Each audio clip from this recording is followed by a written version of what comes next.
গত নভেম্বরেই প্রকাশিত হয়েছে স্বয়ং স্নিগ্ধ দাস এবং শতাব্দী ভট্টাচার্যের সম্মিলিত উপন্যাস যে জাজিমে ঘুম ভাঙে না। স্বয়ং লেখকদের কাছ থেকেই জেনে নেওয়া যাক উপন্যাস সংক্রান্ত কিছু কথা। উপন্যাসের থিম একটা নিষিদ্ধ জায়গা, রেলওয়ে কারশেড। চরিত্রের সংখ্যা সীমিত, সাধারণের থেকে একটু আলাদা কলেজে পড়া কিছু ছেলে মেয়ে হঠাৎই এই রেলওয়ে কারশেডের সন্ধান পেয়ে যায় এক পরাবাস্তবতায় প্রবেশপথের। বিভিন্ন কারণে দিনগত পাপক্ষয় হয়ে ওঠা তাদের জীবন এই অনভিপ্রেত অসংযত নেশায় গা ভাসিয়ে দেয়। ওলট পালট হয়ে যেতে থাকে তাদের পরিচিত পৃথিবীর সংজ্ঞা। না চাইতেই তারা প্রবেশাধিকার পেয়ে যায় গূঢ়তম কিছু জীবন দর্শন। তারা জানে না এই নতুন সিস্টেমের মহানিয়ন্ত্রক কে, এও জানে না যে কেনই বা শুধু তারাই পেল প্রবেশাধিকার।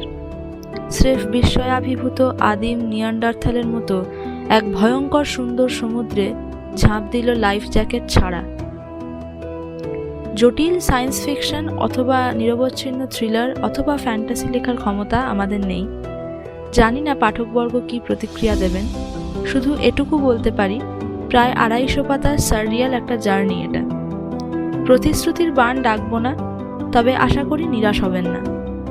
পড়ুন, পড়ে জানান কেমন লাগলো, আর ভালো লাগলে অন্যদেরও পড়ান। ধন্যবাদ। পালক পাবলিশার্স থেকে প্রকাশিত এই বইটি আপাতত পাওয়া যাচ্ছে অনলাইনে। এখন বুক করলে 10% ছাড়ে। এছাড়াও আপনারা সরাসরি যোগাযোগ করতে পারেন 8777382045 এই নম্বরে। বইটির অর্ডার সংক্রান্ত যে কোনো তথ্য জানতে আপনারা চেক করুন আমাদের ডেসক্রিপশন বক্সে।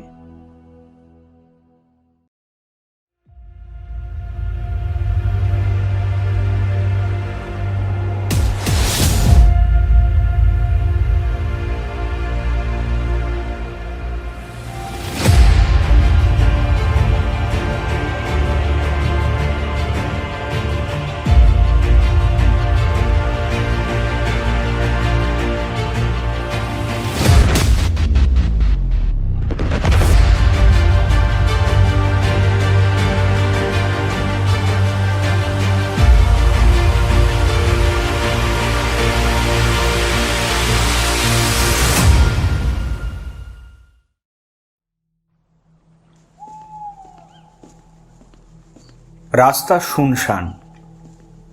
ডিসেম্বরের রাত 9:30 শহর থেকে দূরে, এটা স্বাভাবিক। কিন্তু কখনো কখনো প্রকৃতিও হয়তো অদৃষ্ট রচিত নাটকের অভিনয়ের জন্য মঞ্চ সাজিয়ে রাখে। কুয়াশায় প্রতিশ্রিত ল্যাম্পপোস্টের আলো নির্জনতারই অংশ মাত্র। মাঝারি উচ্চতার একটি অবয়ব সাবধানে পা ফেলে এগিয়ে চলেছে। হঠাৎই রাস্তার ধারের রোয়াকে এক অসাব্যস্ত মাতাল গোছের লোককে দেখে সে একটু থমকালো। না, এই লোকটা বিপজ্জনক নয়। সত্যি এই হাড় কাঁপানো শীতেও রিপোর্ট টানে বেরিয়ে পড়েছে সে। মানুষের সংযমের বড় অভাব, আর এই অসংযমের পরিণতি কি হয় তা অবশ্য নিজেকে দিয়েই বুঝতে পারছে সে। মনে মনে একটু হাসে। একটা বাড়ির দিকে চোখ পড়ে আগন্তুকের।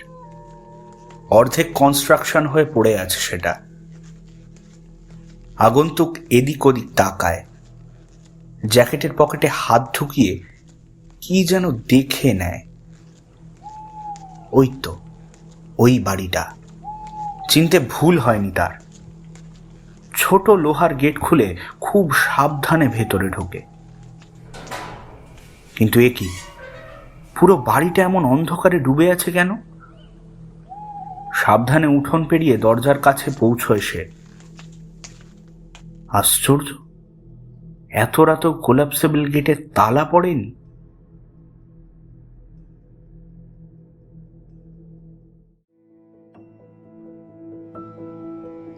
নমস্কার, আপনারা শুনছেন আমাদের চ্যানেল গল্পান্বেষী দ্য স্টোরি হান্টার্সের 14তম নিবেদন শতাব্দী ভট্টাচার্যের কলমে প্রতিবিম্ব। আজকের গল্প পাঠে সৌভিক সরকার, অন্যান্য চরিত্রে কুন্তল, মেঘা বিশ্বাস, সৌম্যজিৎ এবং অঙ্কন। পোস্টার ডিজাইনে অঙ্কন, সাউন্ড মিক্সিংয়ে রূপ, গল্পের সূত্রধর আমি, মেঘা পাল। শুরু হচ্ছে আমাদের আজকের গল্প প্রতিবিম্ব।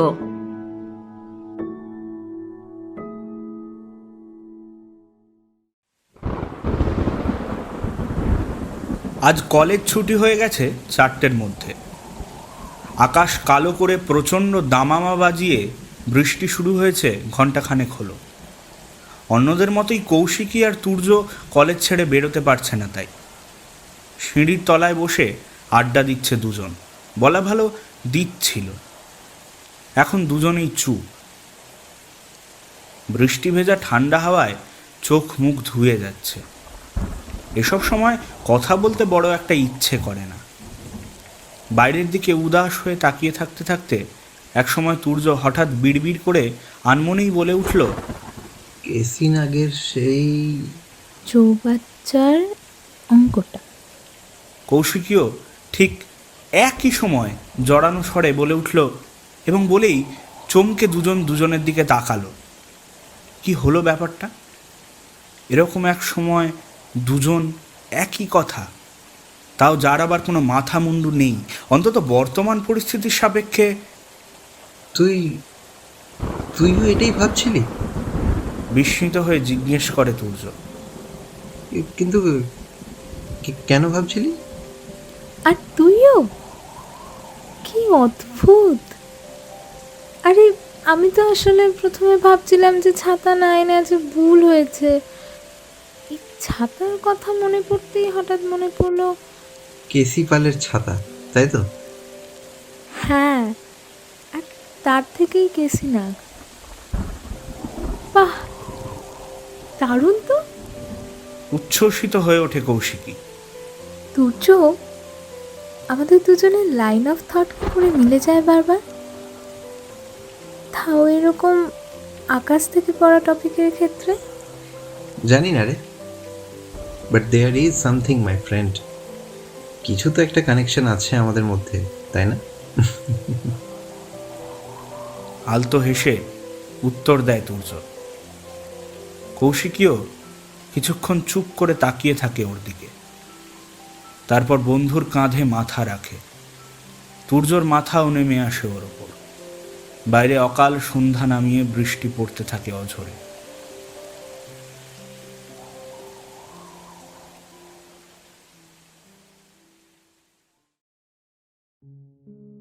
বিধাননগরের একটা প্রাইভেট ইঞ্জিনিয়ারিং কলেজের ছাত্র তুর্য।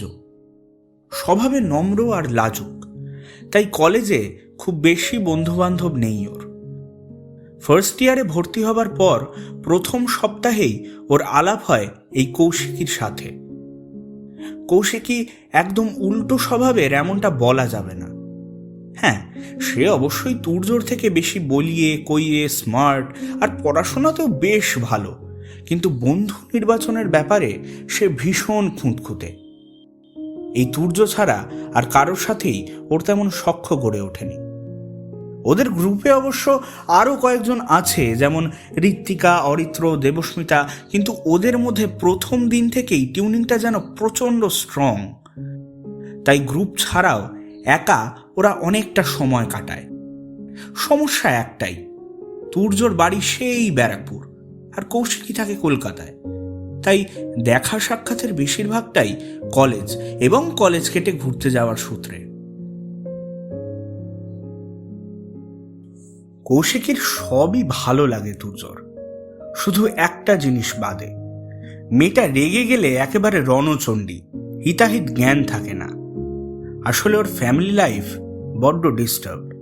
ওর বাবা বড় প্রমোটার, পয়সা বা স্বাচ্ছন্দ্য কোনোটারই অভাব নেই, কিন্তু লোকটা প্রচণ্ড স্যাডিস্ট। ছোটবেলাতে চোখের সামনে ওর মায়ের ওপর অকথ্য শারীরিক আর মানসিক অত্যাচার হতে দেখেছে কৌশিকী। বড় হয়েও তার রেশ তো কমেইনি, বরং কৌশিকীকেও এর অংশীদার হতে হয়েছে। ক্লাস 10-এর পর ওকে নিয়ে বাধ্য হয়ে বাপের বাড়িতে আলাদা থাকতে শুরু করেছেন ওর মা। যদিও তাতে বাবার উপর রাগ এতটুকু কমেনি কৌশিকীর, বরং একটা ঘৃণাবোধ ওকে বয়স বাড়ার সাথে সাথে গ্রাস করেছে। তুর্যর সাথে ওর বন্ধুত্বের সূত্রপাত বছরখানেক আগে। প্রথম প্রথম তো কিছুটা সময় লাগে পরস্পরকে জানতে চিনতে, কিন্তু কিছুদিন কাটতে না কাটতেই ওরা একটা উদ্ভট জিনিস লক্ষ্য করে। সেটা হলো ওদের চিন্তা ভাবনার বিষয়বস্তুগুলো ভীষণ অদ্ভুতভাবে মিলে যায়। সে যত অবান্তর ভাবনাই হোক না কেন, এমনিতে মানুষের চিন্তা স্তরের নাগাল মানুষ নিজেই পায় না। প্রবহমান নদীর মতো কোন বাঁকে আর কোন খাতে যে সে বইবে তা সে নিজেই জানে না। কিন্তু এদের ক্ষেত্রে ব্যাপারটা আলাদা। প্রথম প্রথম ব্যাপারটাকে ওরা গুরুত্ব না দিলেও কিছুদিন পর থেকেই বুঝতে পারে যে ওদের মধ্যে একটা কোনো ব্যাখ্যাতীত সংযোগ আছে। এমনও নয় যে ওরা বাল্যবন্ধু যাতে কিনা পরস্পরের নারী নক্ষত্রের গতিবিধি ওদের নখদর্পণে থাকবে। কৌশিকী জানে না এর কারণ বা অর্থ, শুধু ওর মনে বিস্ময় জাগে, হাতড়ে বেড়ায় প্রশ্নের উত্তর। একেই কি বলে টেলিপ্যাথি? হবে হয়তো, তবে সবকিছুর ব্যাখ্যা না জানলেও চলবে। শুধু মাঝে মাঝে রাতে শুয়ে শুয়ে জানলার ফাঁক দিয়ে নক্ষত্র খচিত আকাশের দিকে তাকিয়ে ওর মনে হয় তুর্য যেন ওর বহু যুগের চেনা কেউ। তুর্যও ভারী অবাক হয়। ছাপোষা মধ্যবিত্ত জীবনে এমন অপ্রত্যাশিত এক মুগ্ধতা ওর মনে অনুনাদ সৃষ্টি করে। কৌশিকীর প্রতি যেন এক অপার্থিব টান অনুভূত হয়। সে টান নিছক নিখাদ বন্ধুত্বের নয়, প্রেমানুভূতিরও নয়, বৃহত্তর কিছু।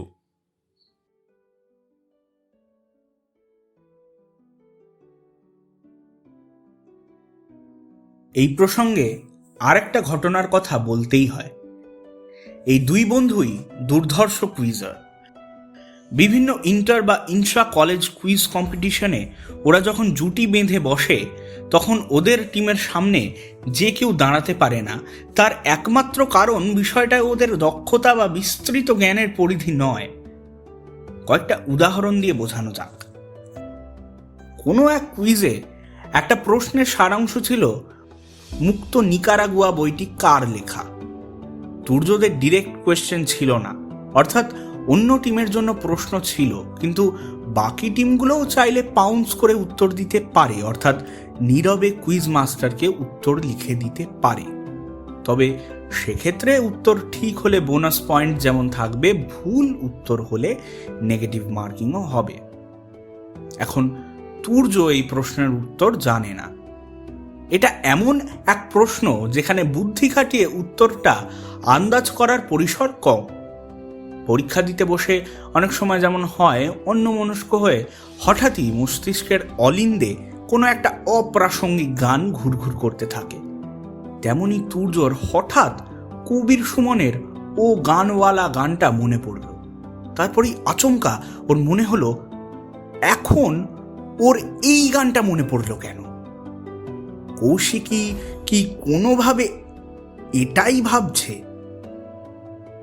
সেই বৃষ্টির দিনের ঘটনাটা আবার উঠে এলো মনে। কৌশিকীর হাবভাব দেখে মনে হলো উত্তরটাও জানে, কিন্তু পাউন্স করার কনফিডেন্স পাচ্ছে না।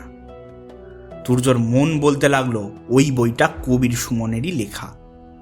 ব্যাখ্যা করতে এত সময় লাগলেও পুরো ব্যাপারটা তুর্যর মাথার ভেতর ঘটতে মাত্র কয়েক সেকেন্ড লেগেছিল। সেবার তুর্যর জন্যই একরকম ওরা ওই প্রশ্নের বোনাস পয়েন্টটা পেল। কৌশিকীও একই কাজ করেছিল অন্য একটা প্রশ্নে। সেখানে জিজ্ঞাসা করা হয়েছিল একজন বাঙালি লেখক ও তার লেখা একটি বইয়ের নাম, যা থেকে ঋত্বিক ঘটক একটি ছবি করেছিলেন ও পরবর্তীকালে সেই ছবির অনুপ্রেরণায় একটি বিশ্ববিখ্যাত ফরাসি ছবি তৈরি হয়। প্রশ্নটা শোনা মাত্র কৌশিকীর হর্ষবর্ধন গোবর্ধনের কথা মনে পড়ে, কারণ তুর্য তখন তাই ভাবছিল। কৌশিকী বুঝে গিয়েছিল লেখকের নাম শিবরাম চক্রবর্তী। এর ফলেই প্রশ্নের বাকি সূত্রগুলো জুড়ে আর নিজস্ব কিছু পুরনো জ্ঞানের ভিত্তিতে কৌশিকী বইয়ের নামটাও বের করে ফেলে। এইভাবে ওদের দুজনের মধ্যে যেটা ছিল শক্তিশালী টেলিপ্যাথি বা ওই ধরনের কিছু, সেটাকে ওরা আস্তে আস্তে থট রিডিংয়ের মতো করে অভ্যাস এবং ব্যবহার করতে লাগলো। ফলও ভালোই হচ্ছিল। যে কাজেই দুজনে একসঙ্গে করে সেখানেই সোনা ফলায়, একজনের খামতি অপরজন পূরণ করে। ওরা নিজেরাও এরকম একটা সম্পর্ককে এক অমূল্য সম্পদ বলে মনে করত।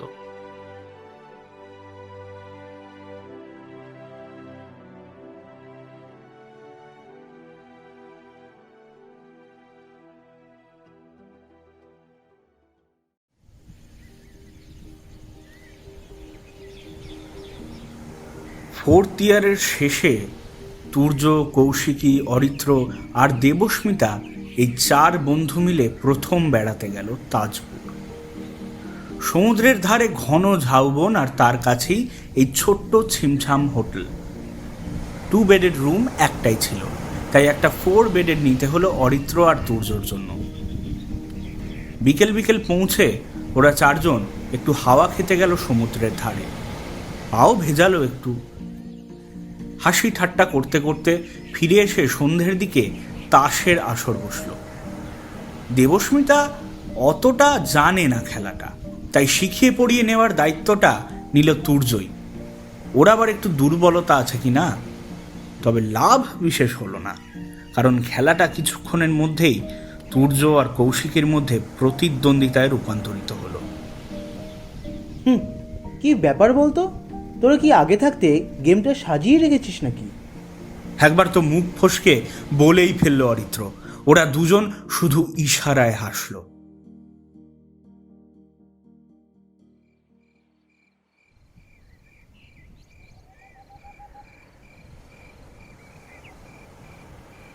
মাঝরাতে তুর্যর ঘুমটা হঠাৎই ভেঙে গেল। পাশ থেকে অরিত্রর নাসিকা গর্জন কানে আসছে। হাত বাড়িয়ে মোবাইলটা নিয়ে ও দেখল 2:30।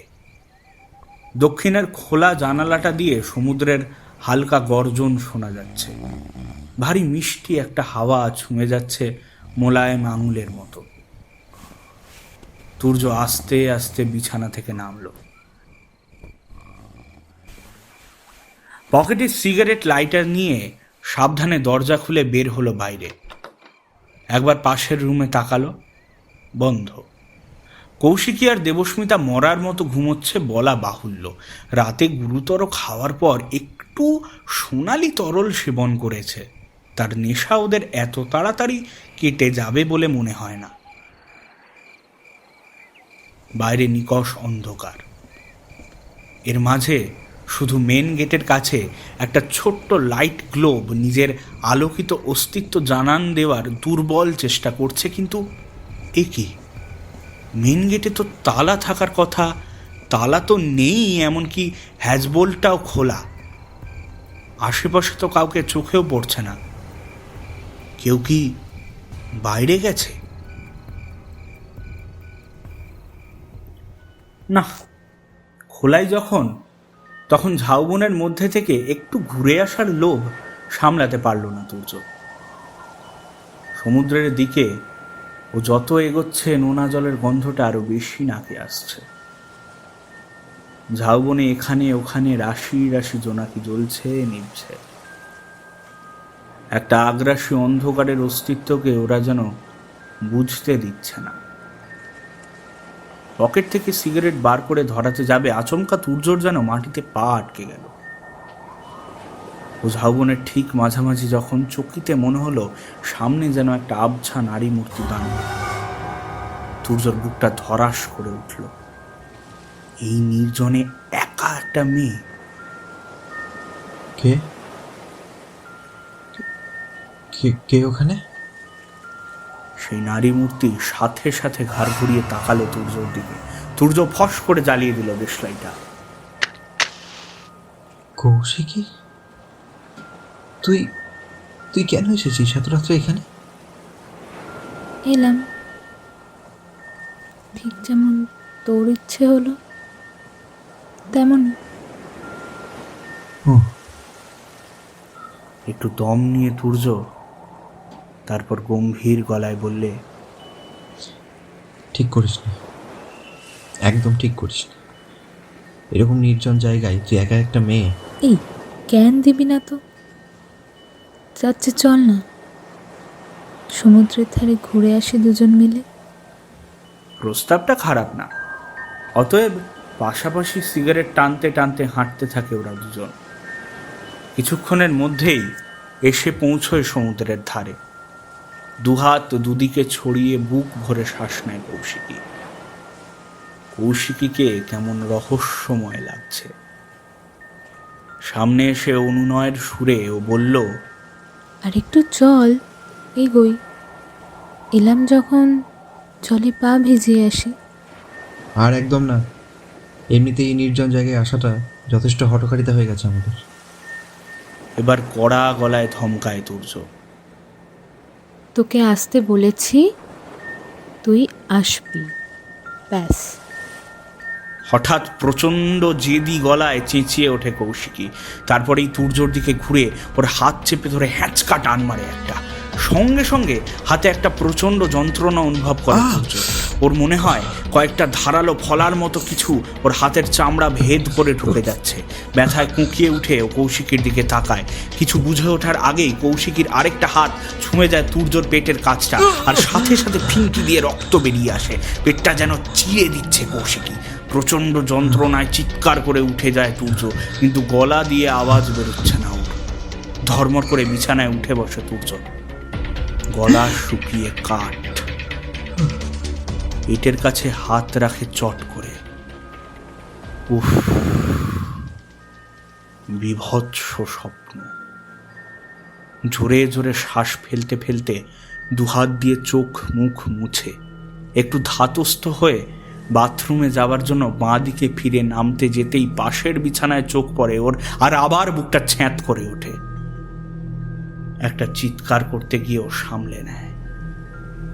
ডিম লাইটের আবছা আলোয় দেখা যাচ্ছে কৌশিকী বিছানায় উঠে বসে কেমন অস্বাভাবিক দৃষ্টিতে ওর দিকে তাকিয়ে আছে। কি অন্তর্ভেদী সেই দৃষ্টি। কাঁপা কাঁপা গলায় তুর্য জিজ্ঞেস করলো, তুই ঘুমোসনি?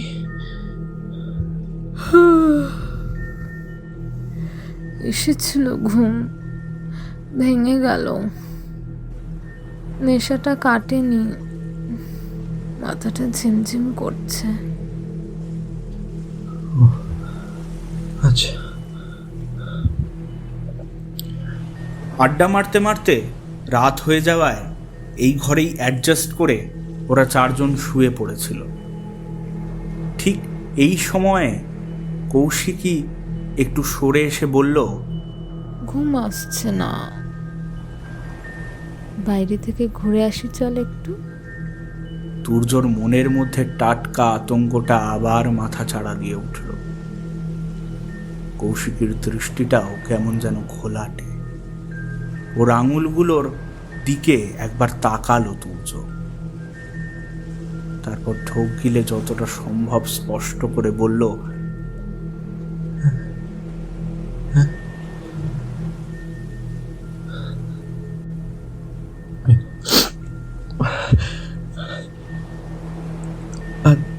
আজ নয় কৌশিকী, প্লিজ।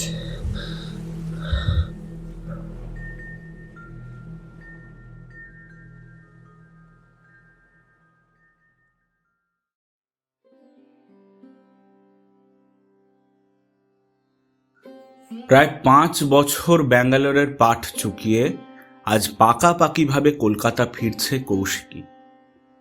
বিটেক শেষ করে এমটেক করতে পাড়ি দিয়েছিল প্রবাসে। পড়াশোনা শেষ হবার আগেই একটা মাল্টিন্যাশনাল কোম্পানিতে চাকরি পেয়ে যাওয়ায় ওখানেই থেকে গিয়েছিল ফ্ল্যাট ভাড়া করে। সঙ্গী ছিল দমদমের ছেলে শান্তনু।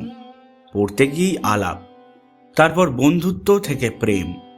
এখন দুজনেই কলকাতায় চাকরি নিয়ে সেটেলড হওয়ার স্বপ্ন দেখছে। এই 5 বছরের মধ্যে মাত্র কয়েকবার কিছুদিনের জন্য কলকাতায় এসেছে কৌশিকী। প্রথমবার যখন আসে তখন ওর বাবা মৃত্যুশয্যায়। ও আসার দিন 4 মধ্যেই ওর বাবা মারা যান। তাতে অবশ্য তেমন দুঃখ হয়নি, তবে এই সময়ের মধ্যেই বেশ কয়েকবার তুর্যর দেখা হয় ওর সাথে।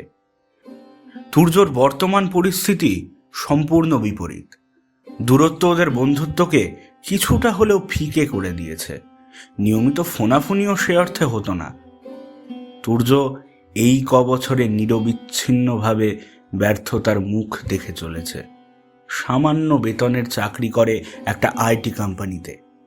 বাবা তো কোন ছোটবেলায় চলে গেছেন, আর মায়ের শরীরটাও ভালো যাচ্ছে না ইদানিং।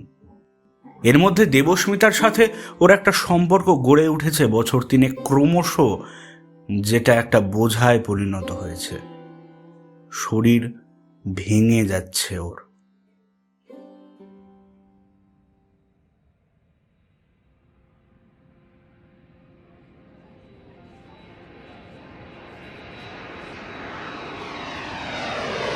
এরই মধ্যে ও খবর পেয়েছে কৌশিকী আসছে। হাজার হোক, কৌশিকীর সংজ্ঞা ওর জীবনে আলাদা, তাই সকাল সকাল এয়ারপোর্টের সামনে গিয়ে দাঁড়িয়ে আছে ও। অন্যমনস্ক হয়ে একটা এটিএমের দিকে তাকিয়ে দাঁড়িয়েছিল। আচমকা একটা উচ্ছ্বসিত চিৎকারে তাকিয়ে দেখে কৌশিকী ছুটতে ছুটতে আসছে ওর দিকে। ওই কি খবর তোর? বলে আনন্দের আতিশয্যে কৌশিকী জাপটে ধরে তুর্যকে, কিন্তু তৎক্ষণাৎ ওর চোখের দিকে তাকিয়ে বলে, তুই এটিএম কার্ড আনতে ভুলে গেছিস তাই না? আরে কৌশিকী জানলো কি করে? ওহো, এবার জোরে হেসে ফেলে তুর্য। ও আরে আর বলিস না, তাড়াহুড়োই দেখ না একেবারে। তবে হ্যাঁ, তুই যে বুঝে যাবি সেটা ভুলেই গিয়েছিলাম। চারি চক্ষুর মধ্যে অর্থপূর্ণ নস্টালজিক দৃষ্টি বিনিময় হলো। এরই মধ্যে গোলগাল হাসি খুশি শান্তনু এসে দাঁড়িয়েছে। এই যে, ইনি হলেন তুর্যবাবু, আমার কলেজ বেলার বন্ধু। প্রাথমিক আলাপচারিতা সেরে গাড়িতে ওঠে ওরা। রাস্তার মাঝে বিভিন্ন কথাবার্তা, আর মাঝে হঠাৎ কৌশিকী বলে, আচ্ছা, আমরা চারজন, মানে ইনক্লুডিং দেবস্মিতা, একটা কোথাও বেড়াতে গেলে হয় না? হ্যাঁ, ভালোই তো। কোথায় বল? কৌশিকী তুর্যর দিকে ফিরে চোখ টিপে বলে, কেন? তাজপুর?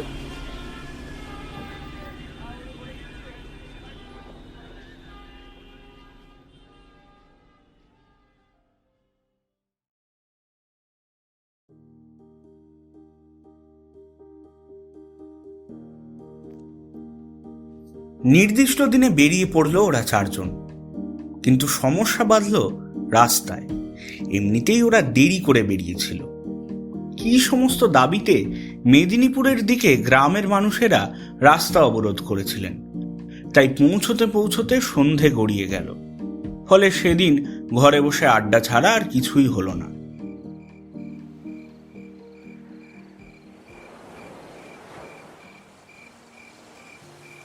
রাত্রে খাওয়া দাওয়া করে বারান্দায় বসে আরও এক প্রস্থ আড্ডার পর দেবস্মিতা ঘুম পাচ্ছে বলে উঠে ঘরে চলে গেল। ইদানিং তুর্য আর ও দুজনেই অপরজনের আগে অথবা পরে ঘুমানোর চেষ্টা করে। বন্ধ ঘরে নিভৃত রাত্রি একটা ক্ষয়িষ্ণু সম্পর্কের পক্ষে অস্বস্তির কারণ ছাড়া আর কিচ্ছু নয়। তুর্য বুঝল এটা সেই অলিখিত চুক্তিরই অঙ্গ। হাঁফ ছেড়ে বাঁচল। কিছুক্ষণ পর পুরনো বন্ধুদের একটু স্পেস দেওয়ার জন্য শান্তনুও কায়দা করে কেটে পড়ল, যদিও ও যে এখন ঘুমোবে না সেটা সবাই জানে। বারান্দায় বসে রইল শুধু তুর্য আর কৌশিকী। এত বছর বাদে দেখা হওয়ার পর দেখতে গেলে এটাই ওদের প্রথম একান্ত মুহূর্ত। পুরনো দিনের নানান কথা উঠল। কৌশিকী বাইরে চলে যাওয়ার পর দুজনকে যে যে আপডেটগুলো দেওয়ার ছিল সেগুলো বিনিময় হলো।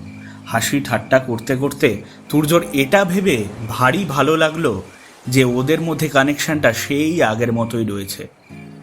সময় বা ভৌগোলিক ব্যবধান দুই মনের মধ্যে দূরত্ব তৈরি করতে পারেনি। সবে বন্ধুত্বের এই উষ্ণতাটা অনুভব করতে শুরু করেছিল তুর্য। এমন সময় কৌশিকী প্রসঙ্গ এবং খুশির অভিব্যক্তি দুটোই সম্পূর্ণ পাল্টে আচমকা প্রশ্ন করল, তোর আর দেবস্মিতার মধ্যে সব ঠিক আছে? প্রাথমিক ধাক্কাটা কাটিয়ে উঠে তুর্য বলল, হ্যাঁ হ্যাঁ, এমনিতে সব ঠিকই আছে।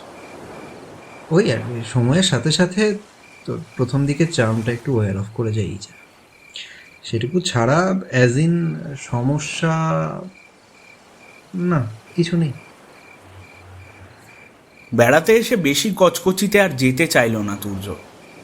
কৌশিকী নিশ্চয়ই দেবস্মিতা আর ওর আচরণে কিছু আন্দাজ করে থাকবে, তাই জিজ্ঞেস করছে। তুর্য, দৃঢ় কণ্ঠে বলল কৌশিকী। কি রে বাবা, বললাম তো কিচ্ছু হয়নি। আরে বাবা, ওই ছোটোখাটো খিটিমিটি লেগে থাকে না, সেটাই, ওটা বাকি এমনি। আচ্ছা, আর ঋতিকার সাথে তোর যে ব্যাপারটা চলছে সেটাও বুঝি ছোটোখাটো? তুর্য এটারই আশঙ্কা করছিল, তবু অভিযোগের আকস্মিকতায় বাক্যহারা হয়ে গেল। ও আর ঋত্বিকা সোশ্যাল মিডিয়াতে সন্দেহজনক কোনো কথোপকথন চালায় না। যেটুকু মেলামেশা তা ওই অফিসে দেখা হয় সেই সূত্রেই, আর কলেজে পড়ার সময় তো ঋত্বিকার সাথে আহামরি কোনো বন্ধুত্বও ছিল না ওদের। এসব গোপনীয়তা কৌশিকীর কাছে কোনো বাধাই না। তুর্যকে চুপ করে থাকতে দেখে কৌশিকী গম্ভীর মুখে বলল, কাজটা কিন্তু ভালো করছিস না, দেবস্মিতার সাথে ঠিক হচ্ছে না। মাথা গরম হয়ে গেল তুর্যর। আরে বাবা, কি ভাঁট বকছিস, কোনো ব্যাপার ট্যাপার নেই। স্মার্ট অ্যাট্রাকটিভ মেয়ে, কথা বলতে ভালো লাগে, অফিসে রোজ দেখা হয়, এই যা। হ্যাঁ, মাঝে মাঝে অফিসের পর কফি টফি খেতে যাই, আর সিনেমাতেও গেছি বাড়তি, তো তাতে হলোটা কি? আর দেবস্মিতার সাথে ঠিক হচ্ছে না বলে খুব দরদ না তো? আচ্ছা, আমার সাথে কোনটা ঠিক হচ্ছে, কোনটা ঠিক হয়েছে, সেসব খোঁজ নেওয়ার প্রয়োজন মনে করেছিস তুই কোনোদিন? হঠাৎ আবেগরুদ্ধ হয়ে আসে তুর্যর গলা। কৌশিকী একটা দীর্ঘশ্বাস ফেলে বলল, জানি না, তোর তরফে নিশ্চয়ই কোনো জাস্টিফিকেশন আছে, তবে যাই হোক, আমার মনে হয় দেবস্মিতাকে জানিয়ে দেওয়া উচিত।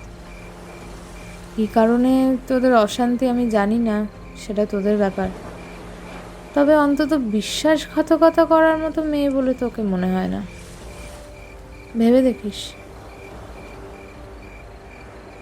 তুর্য বিকৃত মুখে বলল, thank you so much for your advises.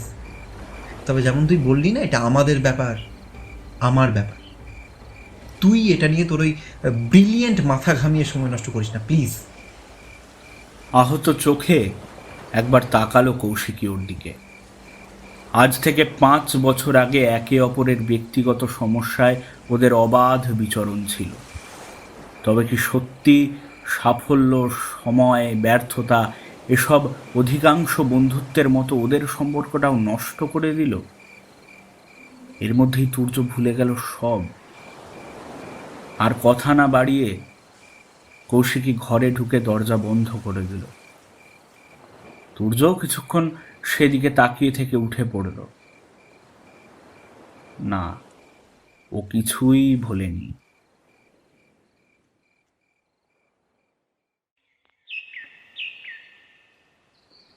সকালে বেশ ঝলমলে রোদ উঠল।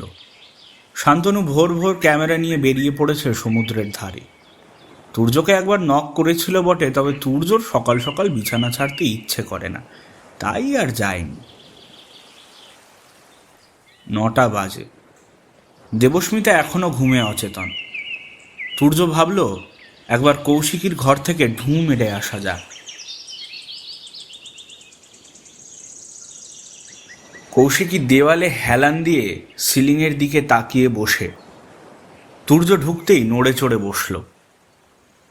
আয়, বস। একটু উৎসাহিত হয়েই বলল কৌশিকী। আগের রাতে অকারণ ঝামেলাটার জন্য ওর একটু খারাপই লাগছিল। তুর্য পা ছড়িয়ে আরাম করে বসল। তুই যাসনি শান্তনুর সাথে? না রে, ক্লান্ত লাগছে। একটু রাঙিয়ে উঠল কৌশিক। তুর্যর বুঝতে অসুবিধা হলো না এই ক্লান্তি নিশ্চয়ই আগের রাতের যৌবনের উদ্দামতার, কিন্তু সলজ্জতা ছাড়াও আরও কিছু একটা কৌশিকের মনের মধ্যে কাজ করছে, যার নাগাল ও পেয়েও পাচ্ছে না। কিছু একটা লুকোনোর চেষ্টা করছে কৌশিক। ওই কেমন কাটলো কাল? একটু দুষ্টুমির হাসি হেসেই জিজ্ঞেস করল তুর্য। এবার কৌশিকী ছদ্মরাগের ভঙ্গিতে তুর্যর হাতে একটা কিল মেরে বলল, চুপ কর শয়তান, বেশি কৌতূহল। ঠিক এই সময় চোখাচোখি হলো ওদের দুজনের, আর এটাই চাইছিল তুর্য। কৌশিকীর মুখের হাসি যেন তুর্যর চোখে চোখ পড়তেই মিলিয়ে গেল, আর তক্ষুনি এক অপ্রত্যাশিত প্রশ্ন ধেয়ে এলো তুর্যর তরফে। শান্তনু জানে? কি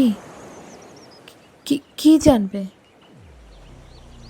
কৌশিকীর গলায় আত্মবিশ্বাসের অভাব। একটু চুপ করে থেকে তুর্য বলল, ও জানে যে কাল রাতে ও যাকে আদর করছিল সে ঠিক ওকেই আদর করছিল না? কৌশিকী চল শক্তিহীনের মতো বসে রইল। তুর্য বুঝে গেছে এটা হওয়ারই ছিল, কিন্তু ও চেষ্টা করছিল লুকোতে। ঠিক গত রাতে প্রেমিকের সঙ্গে মধুর মিলনের মাঝে একটা অস্বস্তির কাঁটা সমানে ওকে মিধে গিয়েছে। যে শরীরটার সাথে ও প্রেমের উত্তুঙ্গ উদযাপনে মেতেছিল তা যেন কিছুতেই শান্তনুর থাকছিল না। মুখটা যেন বারবার তুর্যর মুখের ধাঁচে বদলে যাচ্ছিল। চোখ বুঝলে ওর সঙ্গীর নয়, তুর্যর মুখ, তুর্যর চোখের হাসি, তুর্যর গায়ের গন্ধই ভেসে আসছিল বারবার। সেই তুর্য যাকে কোনো দিন বন্ধু ছাড়া অন্য কোনো দৃষ্টিতে দেখার কথা ভাবতেও পারেনি কৌশিকী। তাও কেন? অনেকবার ও চেষ্টা করেছে নিজের মনকে নিয়ন্ত্রণ করার, কিন্তু শেষ পর্যন্ত হাল ছেড়ে দিতে বাধ্য হয়। পরের দিকে বরং উপভোগই করছিল। অপরাধ বোধ যে হচ্ছিল না তা নয়, তবে সবকিছুর শেষে ওর হঠাৎ একটা মর্মস্পর্শী অনুভূতি হয়, যখন ওর মনে পড়ে যে এক ঐশ্বরিক অতিমানবিকতায় আবদ্ধ ওরা দুজন। আমৃত্যু এই কথা কৌশিকী গোপন রাখত। সব কথা সবাইকে বলার নয়, ব্যাখ্যাযোগ্যও নয়, কিন্তু তুর্য যে সব নষ্ট করে দিল। তুর্য একটা বাঁকা হাসি ঠোঁটে নিয়ে এখনো তাকিয়ে আছে ওর দিকে। কৌশিকের মাথা হঠাৎ গরম হয়ে গেল। অসহ্য লাগছে তুর্যকে। এই প্রথম ওর মনে হলো এই টেলিপ্যাথি, অন্যের মনের অন্দরমহলে অনুপ্রবেশের ক্ষমতা একটা অভিশাপ। তুই জিনিসটাকে পুরো স্পয়েল করে দিলি তুর্য। জাস্ট ধরা গলায় এইটুকু বলে কৌশিকী চট করে বিছানা ছেড়ে উঠে জোরে জোরে পা ফেলে চলে যায় বাথরুমে। সশব্দে বন্ধ করে দেয় দরজাটা। তুর্যর কিন্তু ভেতরে ভেতরে একটা পৈশাচিক আনন্দ হচ্ছে। অনধিকার প্রবেশ কেমন লাগে বোঝ এবার।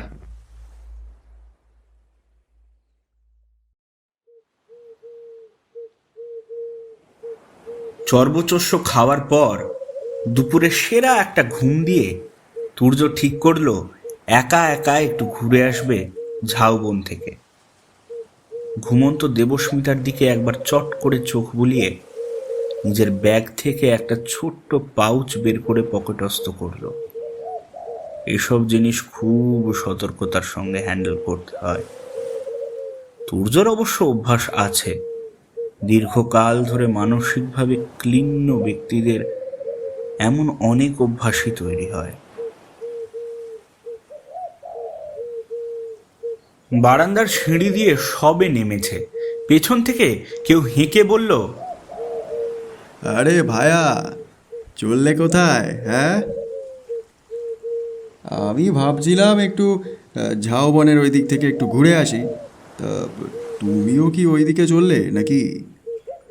নির্জন দুপুরে অমন জোরালো প্রাণবন্ত হাঁকড়ানিতে এমনিই চমকে ওঠার কথা, তার উপর তুর্যর আবার চোরের মন। অজান্তেই হাতটা একবার পকেটে চলে গেল। শান্তনু ও তুর্যর অপ্রস্তুত ভাবটা লক্ষ্য করে একটু দমে গেল। অস্বস্তি কাটানোর জন্য তুর্য তাড়াতাড়ি বলে উঠল, হ্যাঁ হ্যাঁ হ্যাঁ, চলো না, আমিও ওদিকেই যাচ্ছি, চলো। অতঃপর দুজনে সিগারেট খেতে খেতে ঝাউবনের দিকে চলল। এ কথা সে কথার পর তুর্য জিজ্ঞেস করলো, তো তুমি একা একা বেরোচ্ছিলে যে, কৌশিকী কি করছে? শান্তনু বলল, আসলে ও বই পড়ছে, একা থাকতে চায় মনে করে আমি আর ইনসিস্ট করিনি। আসলে আমি ওকে খুব একটা ঘাঁটাই না, নিজের মতো থাকতে চায় তাই থাকুক বাবা। স্বতঃস্ফূর্তভাবে আমার সঙ্গ না চাইলে আমি বিরক্ত করি না। এইটুকু স্পেস তো পরস্পরকে দেওয়াই উচিত, কি বলো? তুর্য বলল, হ্যাঁ, সে তো নিশ্চয়ই। মনে মনে ভাবল কৌশিকের সব কিছুই ওর থেকে বেটার, কিন্তু কেন এমন হলো? শুরু তো ওরা একই জায়গায় করেছিল। শান্তনু ছেলেটা একটু হাঁদাভোদা হলেও বেশ ভালো, কৌশিকীকে ভালো রাখবে, কিন্তু কৌশিকী এত ভালোর মধ্যেও ভালো থাকবে না কোনোদিন। বন্ধুর সাথে সকালের কথোপকথন মনে পড়ে গিয়ে শান্তনুর জন্য একটু খারাপ লাগলো, আবার মনের কোণে একটা পৈশাচিক আদিম উল্লাসও উঁকি দিল।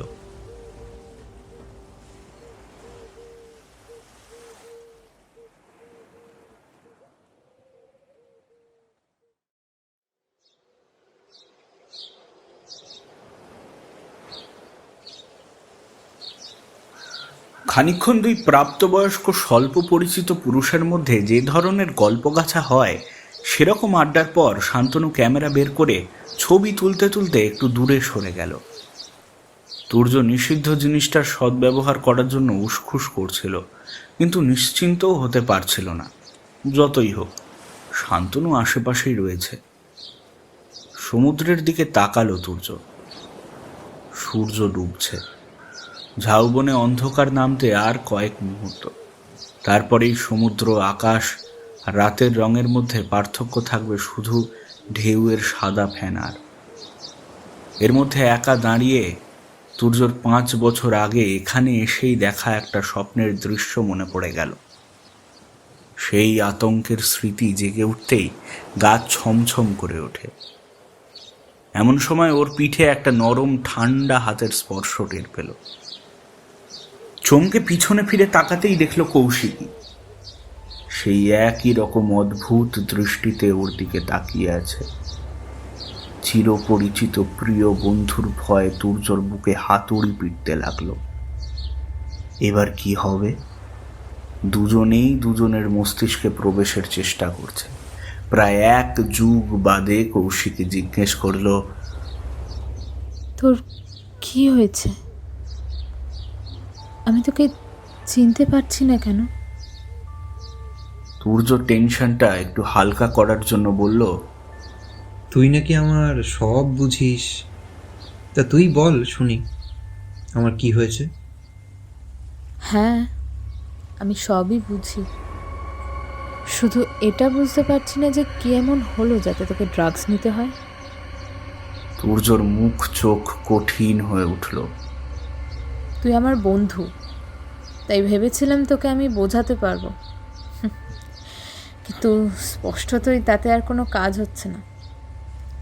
প্রথমে সাইকিয়াট্রিস্টের কাছে তোকে ঘাড় ধরে নিয়ে যাব, তাতেও কাজ না হলে অগত্যা একজন দায়িত্বশীল নাগরিক হিসেবে আমি এটা পুলিশকে জানাবো। তোর পিছনে কিছু করতে চাই না, তাই তোকে জানিয়েই দিলাম। আর হ্যাঁ, দেবস্মিতাকেও আমি সব বলবো, যা যা ওর জানা দরকার। তুই তোর জীবন ভোগে পাঠাতেই পারিস, কিন্তু মেয়েটার বাঁচার অধিকার আছে। তুর্যর মুখে এবার ফুটে উঠল একটা ক্রূর ও কুটিল হাসি। তর্জনের গাঁট খুব আলতো করে কৌশিকের গালে বুলিয়ে ঠোঁটের কাছে এসে আঙুলটা থামিয়ে বলল, বটেই তো, বটেই তো। সেক্ষেত্রে তোর ওই ভালো মানুষ বয়ফ্রেন্ডকে যদি বা আমি আমাকে নিয়ে তোর সুপ্ত মনোবাঞ্ছা নাও জানাই, নেহাত ভদ্রতার খাতিরে, তবে আরেকটু অন্যভাবেও তো রিপ্রেজেন্ট করতে পারি। আর সেটাও যদি তোর ওই যুধিষ্ঠির হওয়ার শখ না ঘোচাতে পারে। আচ্ছা কৌশিকী, কাকু কি সত্যিই মারা গিয়েছিলেন না খুন হয়েছিলেন? তুই তুই পাগল হয়ে গেছিস। যেদিন বা তোর বাবা মারা গেলেন আমি শহরে ছিলাম না, তুই কিছুদিনের জন্য এসেছিলি। পরে যখন আমার মা অসুস্থ হলো তখন আমাদের দেখা হয়েছিল, মনে আছে? তুই আমার মাকে দেখতে এসে এক দৃষ্টিতে মায়ের অক্সিজেন মাস্কের দিকে তাকিয়েছিলিস। তখনই আমি যা বোঝার বুঝে গেছি। সত্যি করে বলতো, কাকু যখন মৃত্যুর সাথে লড়াই করছিলেন তুই তখন সুযোগ বুঝে কাকুর অক্সিজেন মাস্কটা খুলে দিসনি? প্রতিশোধ নিসনি? দুহাতে মুখ ঢেকে টুকরে কেঁদে উঠল কৌশিকী। না না না, মিথ্যে কথা। হ্যাঁ হ্যাঁ হ্যাঁ, সেদিন বাবার পাশে বসে আমার মনে হয়েছে তুই সব শেষ করে। এত বছরের যন্ত্রণা, লোকটার প্রতি ঘৃণা, প্রতিশোধ স্পৃহা আমায় আচ্ছন্ন করেছিল। হিতাহিত জ্ঞান শূন্য হয়ে আমি অক্সিজেন মাস্ক খুলে দিয়েছিলাম, কিন্তু কিন্তু লোকটা যখন শ্বাস নেওয়ার জন্য ডাঙায় ওঠা মাছের মতো ছটফট করছিল, আমি বুঝলাম যে আমি পারবো না, কিছুতেই পারবো না। আবার মাস্কটা লাগিয়ে দিয়েছিলাম। তারপরেও বাবা দুদিন ছিল, কিন্তু কিন্তু এই অপরাধবোধ আমাকে সারা জীবন কুড়ে কুড়ে খাবে। তুর্য বিজয়ীর হাসি হেসে বলল, তাই তো বলছি, তাই তো বলছি, এই দুঃখটা তো লোকের সঙ্গে ভাগ করে নেওয়া উচিত, তাই না? বিশেষ করে কাকিমার সঙ্গে। উনি তো এত অত্যাচারের পরেও স্বামীকে বড্ড ভালোবাসতেন। ভাবতো কি হবে ওনার মনের অবস্থাটা যখন যখন একজন দায়িত্বশীল নাগরিক হিসাবে আমি ওনাকে ওনার আদরের মেয়ের এই কীর্তির কথাটা জানাবো। বলা যায় না, আমার যা ভুলো মন, হয়তো বলার সময় আমি তোর ওই কৈফিয়তটাও ভুলে গেলাম। যা, কি হবে তখন? হ্যাঁ? কৌশিকী জ্বলন্ত চোখে দাঁতে দাঁত চেপে চাপা গলায় বলে উঠল, শয়তান। যদি আমি তাই হই তবে তুইও তাই। কাজেই বেশি সতীপনা না দেখিয়ে চুপচাপ নিজের চরকায় তেল দে, আমার পেছনে লাগতে আসিস না। সেটা কারোর জন্যই ভালো হবে না। কৌশিকী একবার তুর্যর দিকে বিষাক্ত দৃষ্টি নিক্ষেপ করে গট গট করে চলে গেল। তুর্য একটা তৃপ্তির হাসি হেসে সমুদ্রের দিকে তাকালো। মেয়েটার বহুত বাড় বেড়েছে, শান্তিতে নেশাটাও করতে দিল না। একে থামানোর জন্য কিছু একটা করতেই হবে, অন্তত এক বেলার জন্য।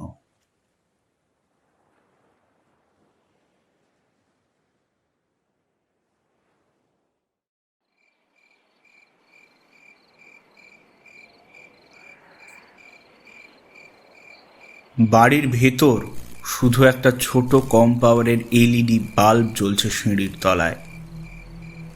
তাতে আশেপাশের অন্ধকারগুলো দূরে সরে গিয়ে আরও জমাট বেঁধেছে। আগন্তুক একবার ভাবে টর্চ জ্বালাবে, কিন্তু জ্বালায় না। জ্যাকেটের গভীর পকেটে হাতটা সাবধানে ঢুকিয়ে পা টিপে টিপে উঠতে থাকে উপরে। আলোর উৎস থেকে সরতেই অন্ধকার গাঢ় হয়ে এলো ফের। তার মনে হলো একবার কেউ কি দেখছে আড়াল থেকে। হাতের মুঠো শক্ত করে সে আরো। তারপর দোতলায় উঠে ছোট বারান্দা ধরে সাবধানে পা ফেলে এগোতে থাকে। গ্রিলের ফাঁক দিয়ে মেঝেতে পড়া চাঁদের আলোই সম্বল। শেষের ঘরটার থেকে একটা হালকা আলোর আভা আসছে না? শেষ ঘরটাই তো সবচেয়ে বড় মাপের, যতদূর মনে পড়ছে। একবার চট করে পেছনে তাকিয়ে নিয়ে পা চালায় আগন্তুক। প্রথম দুটো ছোট ঘরের দরজা খোলা, ভেতরে নিকষ অন্ধকার। শেষ ঘরটার ভেজানো দরজা ঠেলে আগন্তুক ঢুকতেই দেখে একটা ছোট ডিম লাইট জ্বলছে। সহসা তার চোখ পড়ে ঘরের ডান দিকের বিছানায়। হালকা নীলচে আলোয় সে যা দেখল তাতেই একটা প্রচণ্ড চিৎকার তার গলা দিয়ে বেরিয়ে আসতে গিয়ে আটকে গেল। খাটে চিত হয়ে শুয়ে আছেন এক প্রৌঢ়া। নীল আলোয় দেখা যাচ্ছে তার চোখ দুটো বিস্ফারিত, ঠোঁটের এক পাশ দিয়ে সাদা ফেনার মতো কিছু গড়িয়ে পড়ছে। নিথর দেহে নিষ্পৃহ চোখ দুটো যেন তার ওপরেই নিবদ্ধ। ভীষণ ভুল হয়ে গেছে, এক্ষুনি বেরোতে হবে এখান থেকে। প্রচণ্ড আতঙ্কে এক পা করে পিছোতে হঠাৎ ঘুরতে যেতেই একটা বলিষ্ঠ হাত তার মুখ চেপে ধরে পেছন থেকে, আর সঙ্গে সঙ্গে গলায় একটা ঠান্ডা ধাতব স্পর্শ সে অনুভব করে। বৃথায় এত পরিশ্রম কৌশিকী। যবনিকা পতন এমনিতেই হতো আজ রাতে। কৌশিকী স্থির হয়ে দাঁড়িয়ে, কিন্তু ডান হাত এখনো জ্যাকেটের পকেটে। যতটা সম্ভব মাথা ঠান্ডা রাখতে হবে, কিন্তু চোখের সামনের এই বিভৎসতা।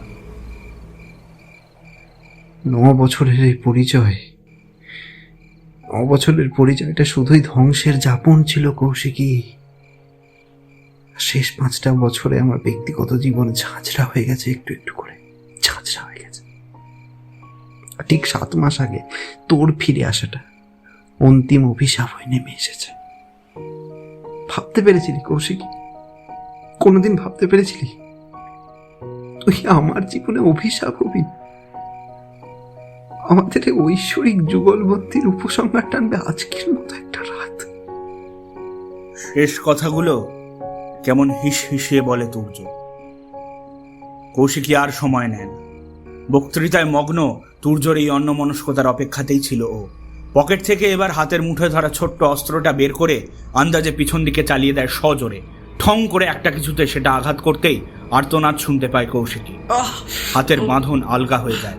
গলার কাছের ধাতব জিনিসটা মাটিতে পড়ে যাওয়ার আগে কৌশিকীর গলায় একটা হালকা ক্ষত সৃষ্টি করে দেয়। সে নিজের গলা চেপে ধরে, কিন্তু ব্যথায় সাড়া দেয় না। মাথায় খুন চেপে গেছে এবারে। তুর্য মাথার ডান দিকে হাত দিয়ে চেপে মাটিতে পড়ে কুঁকাচ্ছে। কৌশিকী এক হাতে লোহার বাঁট আর মাটিতে পড়ে থাকা লম্বাটে একটা ছুরি আরেক হাতে নিয়ে একটা চাপা গর্জন করে ঝাঁপিয়ে পড়ে তুর্যর ওপর, চেপে বসে ওর হাঁটু।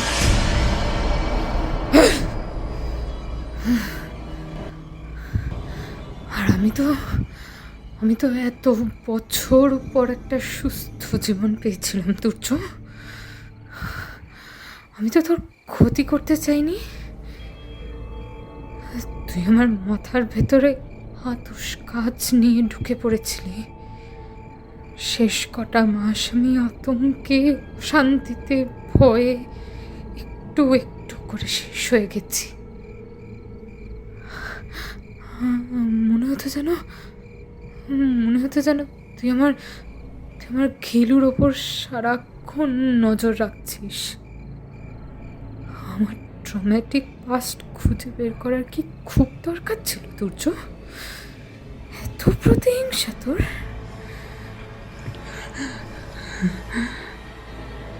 যতটা প্রতিহিংসা থাকলে বন্ধুর বাড়ি বয়ে এসে তাকে পরিকল্পিত খুনের ছক কষা যায়, ততটা তো নয়। মাথার আঘাতপ্রাপ্ত জায়গাটা হাত দিয়ে চেপে রেখেই একটা বাঁকা হাসি হেসে প্রশ্ন ছুড়ে দেয় তুর্য। তাই না? আর তাজপুরে যে তুই আমার কোল্ড ড্রিঙ্কসের ঘুমের ওষুধ মিশিয়ে দিয়েছিলি, আমি জানি না ভেবেছিস? ক্রূর হেসে জবাব দেয় কৌশিকী। শুধু তাই নয়, আজও তো মনে হচ্ছে আমার আসার সম্ভাবনা আজ করতে পেরেই এত আয়োজন তুই করে রেখেছিলি। তাজপুরে আমি তোর ওই নজরদারি আর জ্ঞান বর্ষণ থেকে মুক্তি পেতে চেয়েছিলাম, শুধু ওই কটা দিনের জন্য। কিন্তু আজ তো আমি জানতাম না তুই আসবি।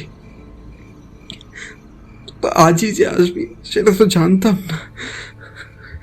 বরং আজ আজ তো আমি তোকে মুক্তি দিতে চেয়েছিলাম।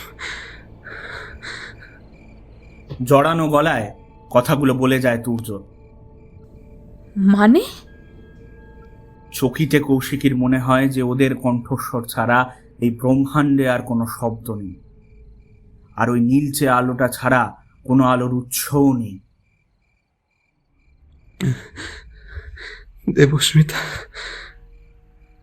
দেবস্মিতাকে আগেই জীবন থেকে বিদায় দিয়েছি, কিন্তু মা, তাকে যে মুক্তি দিতেই হতো। সূর্য একটা আঙুল তুলে ডান দিকে বাড়ায়। এতক্ষণ পর সেই বিভৎস মৃতদেহটার দিকে কৌশিকের নজর পড়ে। কাকিমাকে তুই নিজের হাতে? বিষ দিয়েছি খাবার। সাইকিয়াট্রিক পেশেন্ট তো, শেষ কিছু মাস ধরে স্নান খাওয়া কিছুই নিজের হাতে করতে পারে না, সবই করিয়ে দিতে হয়। আজকে রাতের পর কি হতো কৌশিকী? হ্যাঁ, সকালে ঘুম থেকে উঠে যদি মা দেখতো যে পাশের ঘরে আমার নিথর দেহ। তুর্য, তুই? না কৌশিকী, আমার জীবনে আর কোনো কিছুর আশা ছিল না, মায়েরও না। তাই এই নাটকের যখনই রাখতে চেয়েছিলাম, ভেবেছিলাম অন্তত তুই এরপর নির্দ্বিধায় বাকি জীবনটা কাটাতে পারবে।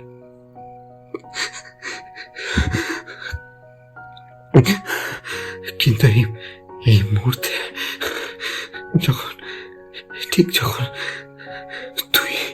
তুই আমাকে শেষ করতে উদ্যত,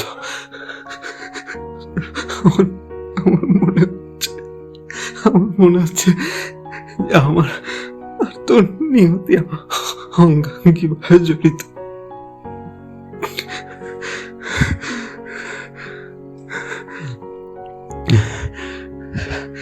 এখনো সময় আছে। পালা। বড্ড রাগ তোর, আমি জানি, বড্ড রাগ তোর। কৌশিকীর চোখ ফেটে জল আসতে চায়। জীবনটা কি শুধুই ভুল আর ভুল? ঘৃণা, রাগ সংবরণ করতে পারলো না ও? না, চলে আর যেতে পারবে না। জীবন এবং মৃত্যুর চৌকাঠের এমন একটা অংশ বরাবরও দাঁড়িয়ে আছে যেখান থেকে আর ফেরার উপায় থাকলেও ইচ্ছে থাকে না।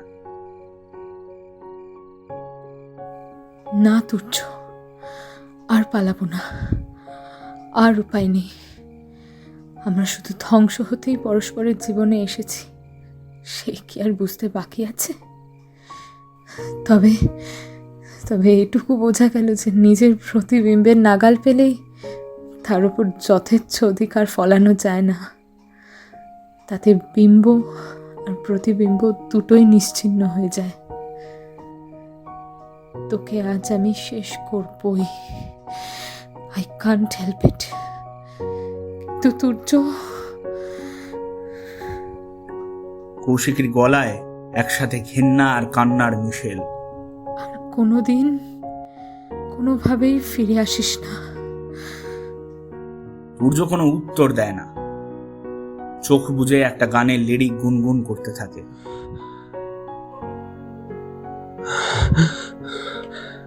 রাগ করে কি লাভ, দোষ দিলেই বাকি, প্রমাণেরও নেই কিছুই, সবকিছু একই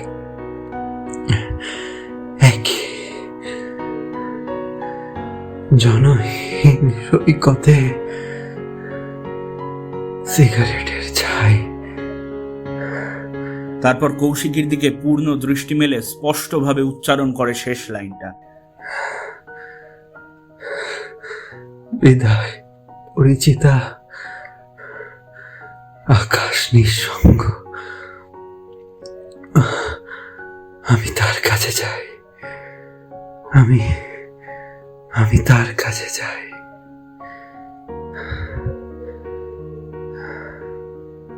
মুহূর্তের মধ্যে একটা জোরালো আঘাত নেমে আসে তুর্যর কপালের ওপর। চোখের সামনে যেন বিদ্যুৎ ঝিলিক দিয়ে ওঠে। সেই ঝলকে একবারের জন্য ভেসে ওঠে 5 বছর আগের সেই স্বপ্নে দেখা আধারে ডুবে থাকা নির্জন সমুদ্র সৈকত। একের পর এক আঘাত নামতে থাকে। কৌশিকী ততক্ষণ থামে না যতক্ষণ পর্যন্ত সেই লোহার বাঁট তুর্যর মাথা থেঁতলে ঘিলু বের করে দেয়। সেই বিভৎস দৃশ্যপটে এবার আস্তে আস্তে উঠে দাঁড়ায় কৌশিকী। ঘরের ভেতর 2টো মৃতদেহ। নীলচে নাইট ল্যাম্পটা কি ভীষণ বিষাক্ত। শেষ কাজটা এখনো বাকি। কৌশিকী বাঁ হাতে তুলে ধরে ছুরিটা।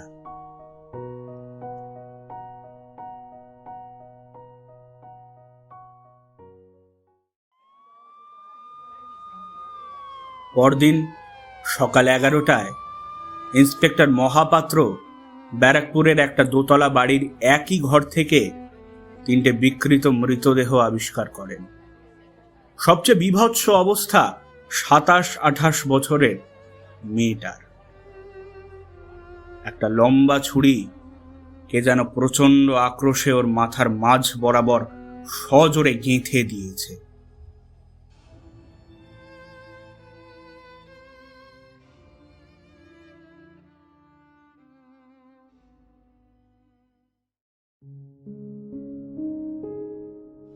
কেমন লাগলো আমাদের আজকের গল্প জানান কমেন্ট সেকশনে।